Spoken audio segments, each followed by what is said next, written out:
So the Navy wants their partners to fly multiple vehicles for live flight testing. And this is because the systems that they are testing are designed to track dozens of assets.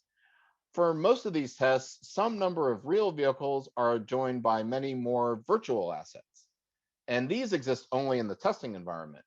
However, the more vehicles that can be flown in the real world, then the more scenarios and variables that can be tested.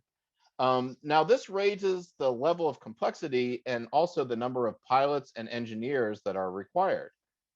We will need to keep these requirements in mind as the test site scales up to support these test and development activities.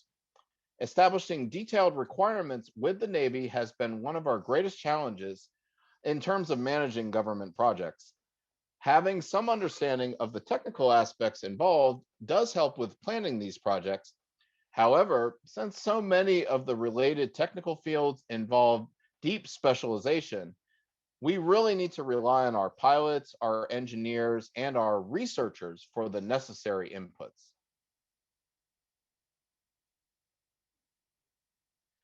So while we've mostly focused on airborne unmanned systems, we have heard a lot of interest in having multiple domains work together on common scenarios.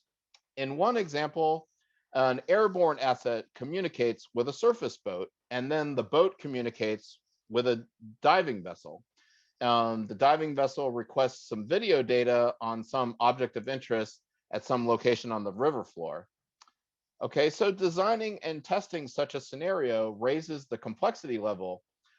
This is in order to have multiple systems all communicate with each other and all track their relative positions. So these are the challenges that we are getting ready to tackle for our next round of the multi-domain unmanned system demonstrations.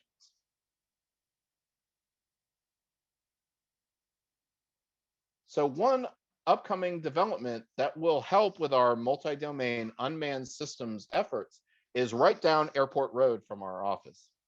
The Southern Maryland Autonomous Research and Technology, or SMART building at the University System of Maryland at Southern Maryland, or USMSM, will be an $86 million, 84,000 square foot academic and research facility.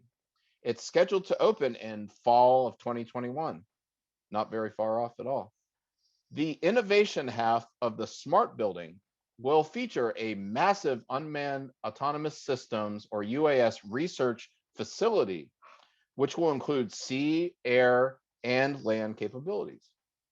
The facility will make USMSM the only Maryland regional higher education center with a research component.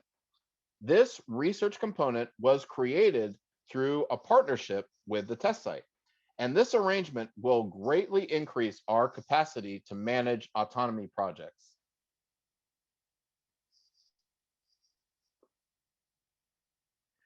Unmanned systems are one of the biggest areas of emerging technology. So unmanned systems will greatly transform industries like logistics and supply chains, personal transportation, data collection, and security. In fact, in the future, there will be few sectors that will not be transformed by these innovations. Companies like Google, Amazon, and Uber are all spending big, and many players are vying to be the primary providers of these emerging applications for unmanned technology.